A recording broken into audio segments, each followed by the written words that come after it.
राधे राधे, जय श्री कृष्णा। मैं सीमा सिंह बड़ों को चरण स्पर्श, छोटों को प्यार और बराबर वालों को नमस्कार करती हूँ। नारद जी कहते हैं, हम एक ब्राह्मण और छिपकली का इतिहास कहते हैं। प्राचीन काल में हेमांग नाम वाला एक राजा इक्वांकु वंश में हुआ। वह ब्राह्मणों का बड़ा भक्त था, किसी की निंदा नहीं करता था, शत्रुओं पर विजय पाने वाला तथा जितेंद्रिय था। उसने इतने यज्ञ किए कि कुशाओं से पृथ्वी पर कुशा ही कुशा दिखाई देने लगी। उसने गोभूमि तथा सुवर्ण का दान देकर अनेक ब्राह्मणों को प्रसन्न किया। उसने गोभूमि तथा सुवर्ण का दान देकर अनेक ब्राह्मणों को प्रसन्न किया। कोई ऐसा दान नहीं जो उसने न किया हो, परंतु उसने कभी बैसाख मास में जल दान नहीं किया। वह कहता था कि अलभ्य वस्तु दान करने का फल है, जल तो सहज ही मिल जाता है।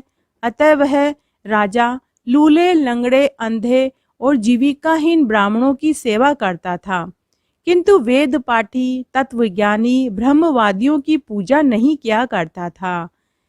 वह कहता था कि विख्यात ब्राह्मणों की सेवा तो सब करते हैं, अनाथ, अनपढ़, लूले, लंगड़े, गरीब, दरिद्र और दुर्गति कोढ़ वाले यही दया के पात्र होते हैं। इनकी सेवा करने से ही पुण्य मिलता है।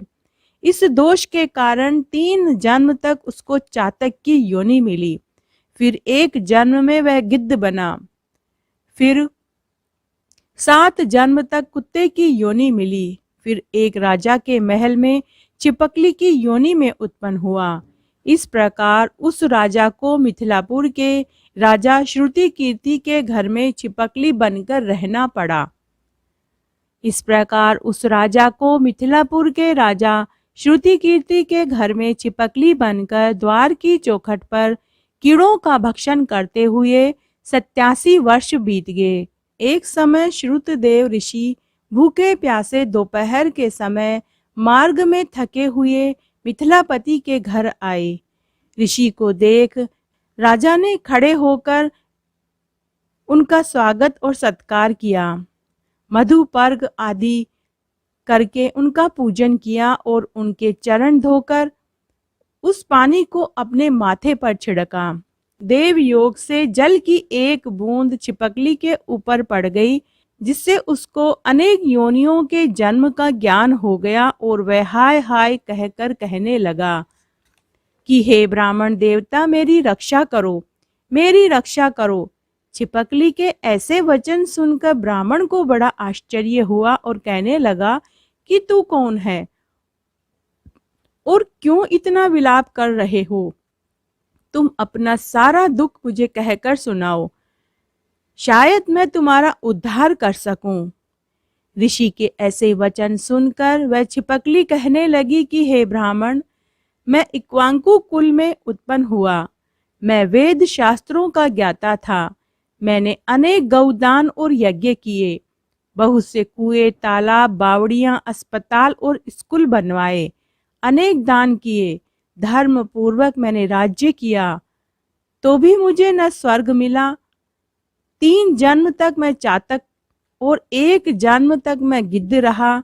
7 जन्म तक मुझे कुत्ते की योनि मिली और अब इस छिपकली की योनि में मैं आया हूँ। यह राजा आपका चरणों उद्दक छिड़क रहा था तो उसकी एक बूंद मुझ पर गिर गई, जिससे मुझे पूर्व जन्म का सारा स्मरण याद हो आया है और मेरे अनेक पाप नाश हो गए हैं। मुझको 28 जन्म तक छिपकली की योनि भुगतनी पड़ी, इसलिए मैं इन जन्मों से डरता हूँ। अब आप कृपा करके कहिए कि मेरी ऐसी दशा कैसे और क्यों हुई। तब ऋषि ने अपने ज्ञान चक्षु द्वारा सब कुछ जान लिया और कहने लगे कि मैं तुम्हारी बुरी योनि का कारण बताता हूँ, तुम ध्यान देकर सुनो।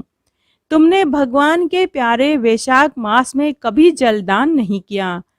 तुमने जल सुलभ जानकर यह समझ लिया कि यह तो बिना मूल्य के ही मिलता है और धूप व मार्ग के प्यासे ब्राह्मणों को जल दान नहीं दिया। महात्माओं की अवज्ञा इस लोक और परलोक दोनों में ही दुखदाई है। सज्जनों की पूजा ही धर्म, अर्थ, काम और मोक्ष को देने वाली है। इस प्रकार बहुत से कर्तव्य को नहीं देखते। जैसे मंद आदमियों की संगति से कुछ फल नहीं मिलता, वैसे ही तीर्थ और मूर्तियों में भी तत्काल कुछ फल नहीं मिलता है, परंतु महात्माओं के दर्शन मात्र से ही मनुष्य का जीवन पवित्र हो जाता है। तुमने न तो जल दान किया, न ही साधु संतों की सेवा की, इसी कारण तुम्हारी यह दुर्गति हुई है। अब मैं तुम्हारा उद्धार करने जा रहा हूँ। मैंने बैसाख मास में जो पुण्य किया है, उसका फल मैं तुम्हें देने जा रहा हूँ।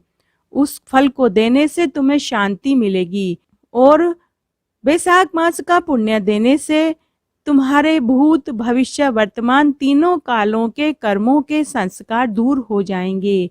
यह कहकर ऋषि ने अपने हाथ में जल लिया और एक दिन के बैसाख मास का फल छिपकली को दे दिया। जल के छींटे लगते ही वह छिपकली सब पापों से मुक्त होकर दिव्य रूप हो छिपकली का रूप त्याग कर ऋषि के आगे हाथ जोड़कर परिक्रमा करके नमस्कार कर आज्ञा लेकर स्वर्ग को चला गया और 10,000 वर्षों तक सुंदर भोगों को भोग कर इक्ष्वाकु वंश में ही महाप्रतिभाशाली काकुतथ्य नाम से उत्पन्न हुआ और 7 द्वीप पृथ्वी का राज्य करने लगा।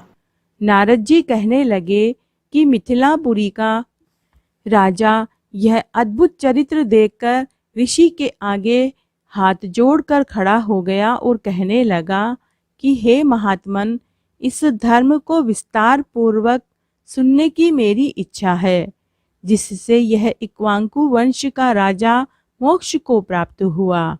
श्रुति देव कहने लगे कि हे राजन, तुम धन्य हो जो युवा अवस्था में ही तुमको भगवान के प्रिय धर्म के लिए इतना प्रेम है। बहुत धर्मों से संचित शुभ कर्मों के बिना प्राणी की बुद्धि भगवान की कथा आदि में नहीं लगती। इस युवा अवस्था में इतना बड़ा राज्य पाकर तुम्हारी ऐसी बुद्धिमानी को देखकर मैं तुमको श्रेष्ठ वैष्णव मानता हूँ। इसलिए मैं यह श्रेष्ठ वैष्णव धर्म तुमसे कहता हूँ, जिसके श्रवण मात्र से प्राणी जन्म मरण के बंधन से छूट जाता है। जैसे प्रत्येक मनुष्य के लिए शौच, स्नान, संध्या, तर्पण आदि नित्य नियम कर्म है, वैसे ही बैसाख मास के कुछ कर्म हैं। बैसाख धर्म के समान कोई और धर्म नहीं है। जो कोई इन धर्मों को नहीं करता उसको स्वर्ग प्राप्त नहीं होता। जैसे बिना राजा की प्रजा उपद्रवों से नष्ट हो जाती है, वैसे ही बहुत से धर्म भी नष्ट हो जाते हैं।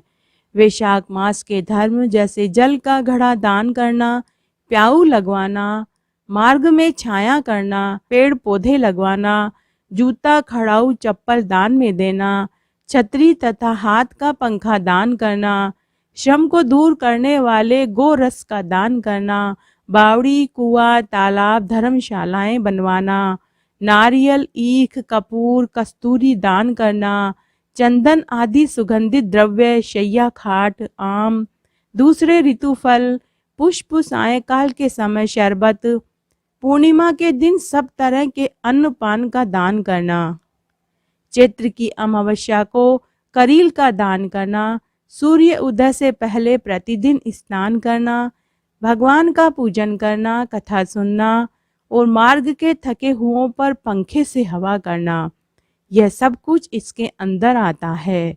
कोमल पुष्पों से भगवान का पूजन करना, भगवान को भोग लगाना, गायों को घास डालना, ब्राह्मण के चरण धोना, गुड़, सौंठ, आंवले और शरबत का दान करना, यात्रियों की सेवा करना, शाक दान करना, ये सभी बैसाख मास में अच्युतम बतलाए गए हैं। जो स्त्री बैसाख मास में भगवान का पूजन फूलों से नहीं करती, उसको पुत्र का सुख नहीं मिलता, उसका पति और आयु भी नष्ट हो जाती है। इस मास में भगवान विष्णु, लक्ष्मी और अपने पार्षदों के साथ इस पृथ्वी पर लोगों के घर घर जाकर उनकी परीक्षा लेते हैं। जो इन दिनों उनका पूजन नहीं करता वह रो रो नरक में जाता है और फिर 5 बार राक्षस योनि में पाता है। इसलिए इस मास में अन्न और जल से भूखे प्यासे प्राणियों की अवश्य रक्षा करनी चाहिए। अन्नदान न करने का एक इतिहास मैं आपसे कहता हूँ। रेवा नदी के किनारे मेरे पिता पिशाच हो गए थे। वह भूख और प्यास से शिथिल होकर अपना ही मांस खाते थे। छाया वाले वृक्ष के न मिलने से उनकी दशा बहुत दयनीय हो रही थी। पिछले जन्मों के संचित बुरे कर्मों से उनकी कंठ नली का छिद्र बहुत सूक्ष्म हो गया था, जिससे उनको बड़ी पीड़ा होती थी। कुएं, बावड़ी, तालाब का जल उनको विष के समान लगता था। मैं गंगा यात्रा को जा रहा था।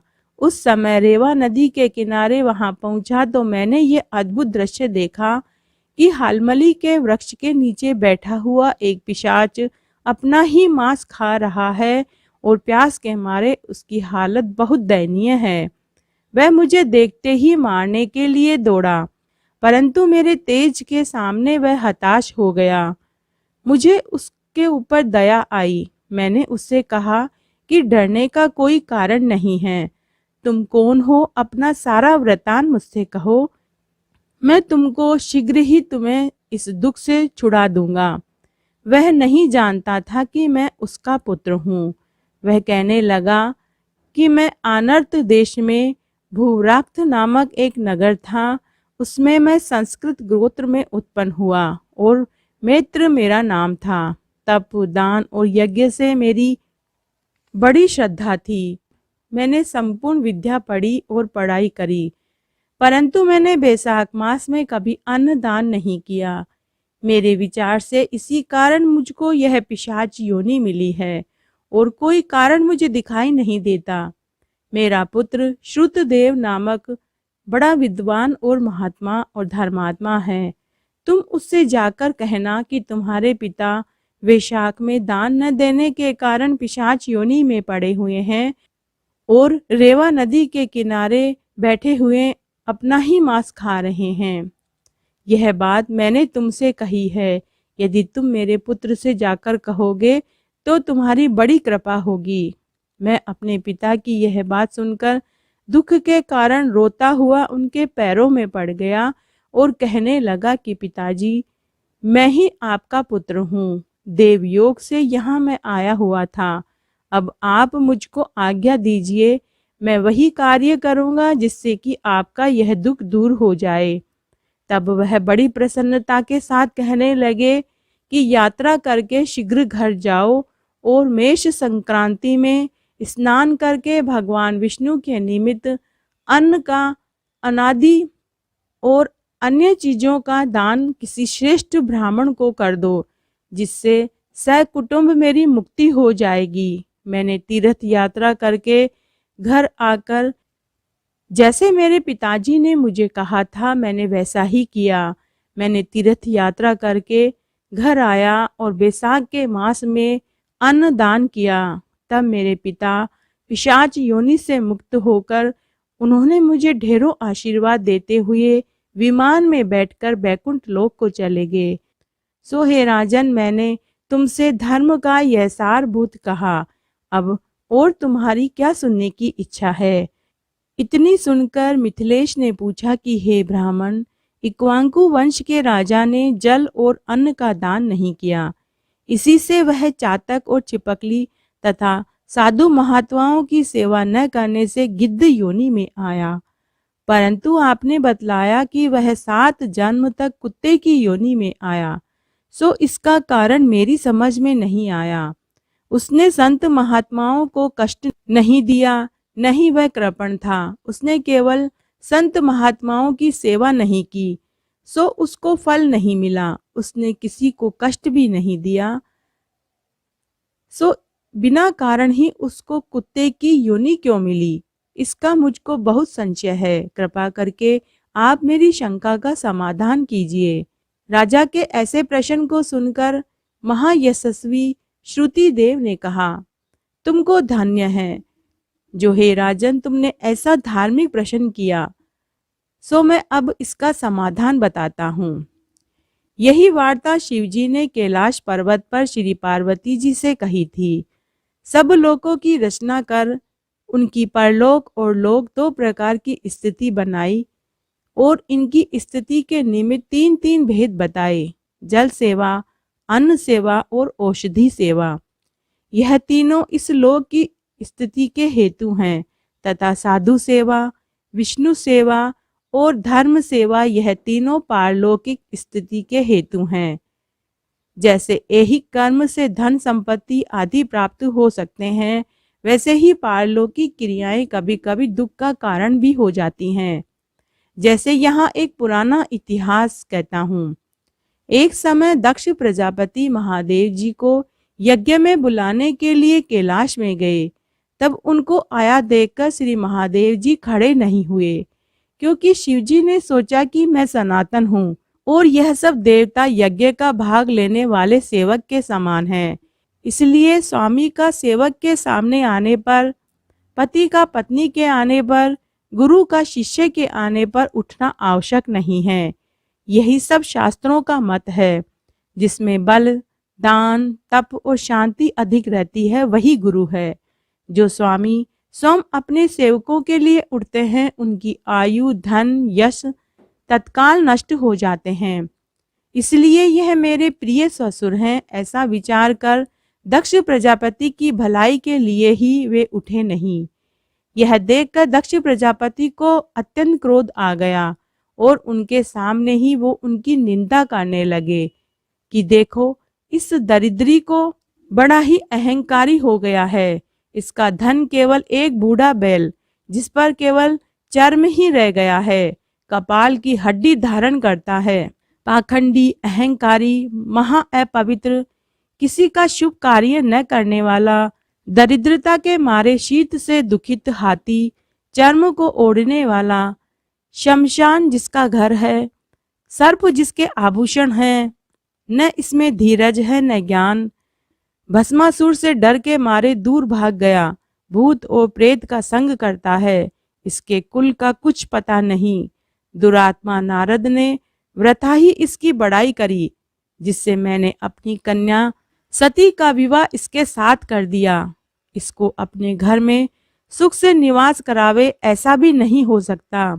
जैसे कुमार का घड़ा चांडाल के घर में पहुंचने से किसी काम का नहीं रहता, वैसे ही मेरी कन्या मुझसे कोई प्रयोजन नहीं।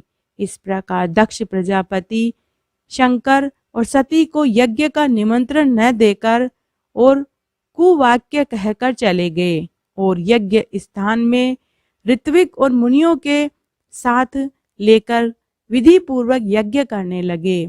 इस यज्ञ में ब्रह्मा और विष्णु भी नहीं आए, परंतु सिद्ध, चारण, गंधर्व, यक्ष, राक्षस, किन्न और सब देवता यज्ञ में पहुंच गए।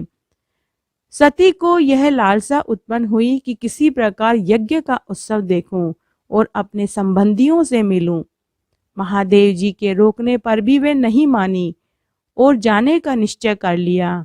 शिवजी ने कहा कि हे भद्रे, दक्ष सदैव सभा में बैठकर मेरी निंदा करता है, वह तुमसे सहन न हो सकेगा और तुम अवश्य अपना शरीर त्याग दोगी। अतएव तुम अपने पिता के घर मत जाओ, इसमें कल्याण नहीं है। इस प्रकार समझाने पर भी सती न मानी और चुपचाप चल पड़ी। तब पीछे जाकर नंदी ने उसको अपनी पीठ पर बैठा लिया और कितने ही भूत और प्रेत आदि उनके संग हो गए। जब वे अपने पिता के घर पहुंची तो किसी ने भी उनके साथ कोई बात नहीं की। तब शिवजी की बात याद करके वह यज्ञशाला में गई। वहां पर सभा के लोग सती से कुछ भी नहीं बोले। सती चुपचाप वहां खड़ी रही और रुद्र की आहुति तक पिता की चेष्टा देखती रही। जब दक्ष ने रुद्र की आहुति नहीं दी तो सती ने क्रोध युक्त होकर कहा कि जो बड़ों का अपमान करते हैं उनका कल्याण नहीं होता। तुमने सारे जगत के रचयिता अविनाशी रुद्र को आहुति नहीं दी। यहाँ जितने ऋषि, मुनि, महात्मा एकत्रित हुए हैं, इन्होंने भी तुमको सद्बुद्धि नहीं दी। ऐसा प्रतीत होता है कि विधाता तुम्हारे साथ इनके भी प्रतिकूल हैं। जब सती यह वचन कह रही थी तो पूषा देवता मुंह फाड़कर हंसने लगे और कर्महीन शुक्राचार्य ढाडी और मूछ फड़काने लगे। दक्ष निंदा करने लगे। यह सब बातें देखकर सती को अत्यंत क्रोध आ गया और वह पति की निंदा सुनकर प्रायश्चित के रूप में सबके देखते ही देखते हवन कुंड में कूद पड़ी। सती के गिरते ही हाहाकार मच गया। शिव के गण भागकर शिवजी के पास आए और सारी कथा कह सुनाई। महादेव जी ने कालांतक रूप हो क्रोध से अपनी जटा उखाड़कर पृथ्वी पर दे मारी, जिससे बड़ा बलवान महाकाय वीरभद्र उत्पन्न हुआ और हाथ जोड़कर कहने लगा कि जिस काम के लिए आपने मुझको उत्पन्न किया है सो बताइए। तब शिवजी ने उसको आज्ञा दी कि मेरे निंदक दक्ष का नाश कर दो, जिसके कारण सती को शरीर त्यागना पड़ा। महादेव जी की आज्ञा पाकर सहस्त्र भुजाओं वाला और यमराज के सदृश्य वह वीरभद्र यज्ञशाला में पहुंचा और देवता, असुर, मनुष्य आदि जो भी यज्ञ में उपस्थित थे सबको मारने लगा। पूषा जो दांत निकालकर हंसा था, इसलिए उसने उसके दांत उखाड़ दिए। भृंगु की दाढ़ी मूछ उखाड़ दी। जिसने जो अंग फड़काया था, वीरभद्र ने उसका वही अंग उखाड़कर फेंक दिया। दक्ष का सिर काटने लगा, किंतु शुक्राचार्य मंत्र बल से उसकी रक्षा कर रहे थे, इसलिए नहीं काट सका। तब रुद्र ने स्वयं उसका सिर काट डाला। इस प्रकार यज्ञ में आए हुए सबका संहार करके वे कैलाश को लौट गए। जो मरने से बचे थे वे सब भागकर ब्रह्मा जी की शरण में चले गए। ब्रह्मा जी उनको साथ लेकर कैलाश पर गए और वहां जाकर अनेक प्रकार से समझा बुझाकर शिव जी के क्रोध को शांत कराया। फिर महादेव जी को साथ लेकर यज्ञशाला में पहुंचे। यज्ञ में जो लोग मारे गए थे उनको जीवन दान दिया। महादेव जी ने दक्ष के धड़ पर बकरे का सिर रख दिया, जिससे आज तक उनके उपासक उनकी प्रसन्नता के लिए बम बम बम करते हैं। भृंगु जी के मुख पर बकरे की दाढ़ी लगा दी। पूषा के दांत नहीं लगाए। उनसे कह दिया कि वह पीस कर खा लिया करेगा। इस प्रकार सबको अंग सहित कर दिया और दक्ष पूर्ववत यज्ञ करने लगा। यज्ञ संपूर्ण होने पर सब देवता अपने अपने स्थान को चले गए कि शिवजी महाराज ने माता सती के वियोग में ब्रह्मचारी व्रत का धारण कर लिया। उसके बाद की कथा का वर्णन अब इसके अंदर आएगा। साथ ही इसमें यह भी आएगा इक्ष्वाकु वंश के राजा को 7 जन्म तक कुत्ते की योनि क्यों मिली, उसका वर्णन भी इसके अंदर आएगा। आइए अब हम वैशाख मास के 10वें अध्याय को सुनते हैं। शिवजी महाराज ने अत्यंत दुखी होकर माता सती के द्वारा हवन कुंड में अपने प्राण त्याग देने के बाद शिवजी महाराज ने ब्रह्मचार्य व्रत का धारण कर लिया और वे गंगा के तट पर एक वृक्ष के नीचे कठोर तप करने लगे। दक्ष की पुत्री पतिव्रता सती ने राजा हिमाचल के घर उनकी स्त्री मेनका के गर्भ से पार्वती के रूप में जन्म लिया तथा वहीं पर उनका पालन पोषण होने लगा। इसी समय तारकासुर नाम का एक राक्षस भी उत्पन्न हुआ। तब तारकासुर ने एक कठोर तप किया और ब्रह्मा जी को प्रसन्न कर लिया। ब्रह्मा जी तारकासुर के कठोर तप से प्रसन्न हुए और उन्होंने तारकासुर को वरदान मांगने के लिए कहा। तब तारकासुर ने कहा कि मेरी मृत्यु किसी के हाथ से न हो। देवता, राक्षस, नाग, मनुष्य किसी के भी हाथ से मेरी मृत्यु न होवे, साथ ही न ही आयुध, अस्त्र शस्त्र से मेरी मृत्यु होवे। तब ब्रह्मा जी ने उन्हें तथास्तु का वरदान दिया, लेकिन साथ ही उन्होंने कहा कि तुम्हारी मृत्यु रुद्र भगवान के पुत्र से ही होगी। तारकासुर ने सोचा कि जब शिव के स्त्री ही नहीं है और उन्होंने ब्रह्मचार्य का व्रत का धारण कर लिया है तो पुत्र कहाँ से होगा, फिर मृत्यु भी कैसे हो सकेगी। इस कारण तारकासुर ने ब्रह्मा जी के वरदान को स्वीकार कर लिया। ऐसा वर पाकर तारकासुर सभी को दुख देने लगा, देवताओं को अपना दास बना लिया, देवांगनाओं को अपनी दासी बनाकर रखने लगा। इस प्रकार सभी देवता अत्यंत दुखी हो गए और वे सभी ब्रह्मा जी के पास पहुँचे। ब्रह्मा जी उनके दुख को सुनकर कहने लगे कि मेरे ही वरदान के कारण उस राक्षस की यह हिम्मत हुई है, लेकिन उसकी मृत्यु शिव के पुत्र के हाथों लिखी हुई है। अतः सिवाय रुद्रपुत्र से ही उसकी मृत्यु निश्चित है। इसलिए ऐसा उपाय करना चाहिए कि शिव की स्त्री सती ने दक्ष के यज्ञ में अपने प्राण दिए थे। अब उसने पार्वती के रूप में हिमाचल के घर जन्म ले लिया है, परंतु रुद्र भगवान हिमाचल के शिखर पर घोर तपस्या कर रहे हैं। तो ऐसा उपाय करना पड़ेगा जिससे कि रुद्र का पार्वती के साथ पाणी ग्रहण संस्कार हो जाए। तब सब देवताओं ने इंद्र सहित अमरावती पुरी में जाकर गुरु बृहस्पति जी से सलाह ली और फिर इंद्र ने अपने सभी कार्य की सिद्धि के लिए नारद तथा कामदेव को बुलाया और उनसे कहा कि वह हिमाचल के घर जाकर उनको समझाए कि पहले जन्म में दक्ष की पुत्री श्री शिवजी की पत्नी अब पार्वती के रूप में तुम्हारी पुत्री हुई है। सती के वियोग में महादेव जी शिखर के ऊपर कठोर तप कर रहे हैं, इसलिए तुम अपनी कन्या का विवाह उनसे कर दो, जिससे वह जाकर उनकी सेवा कर सके, वही उनके पति होंगे। इंद्र की आज्ञा पाकर नारद जी को जैसा समझाया गया था वैसा ही करने के लिए वो चल पड़े। उधर इंद्र ने कामदेव को बुलाया कि सब देवताओं के हित के लिए तुम बसंत ऋतु के सहित तपोवन में जाकर रुद्र तपस्या कर रहे हैं, वहां जाओ और वहां पर बसंत का विस्तार करो। और जब पार्वती जी वहां पहुंचे तब धनुष चढ़ाकर ऐसा बाण मारो कि शिवजी मोहित हो जाएं। उनका संगम होने पर सब कार्य अवश्य पूरे हो जाएंगे। कामदेव ने ऐसी आज्ञा पाकर रति को साथ लेकर तपोवन में बसंत ऋतु का प्रसार करने लगे। उस समय श्री महादेव जी के पास उनकी सेवा करने के लिए पार्वती जी पहले से ही बैठी हुई थी। तभी कामदेव ने पीछे की तरफ से वृक्ष की ओट में होकर शिव को बाण मारा तो शिवजी का मन चलायमान हो गया। कामदेव दूसरा बाण चलाने वाले ही थे कि शिव को यह विचार उत्पन्न हुआ कि उनके मन का चंचल होने का क्या कारण है। और जब उन्होंने चारों तरफ देखा तो उन्हें कामदेव दिखाई दिए।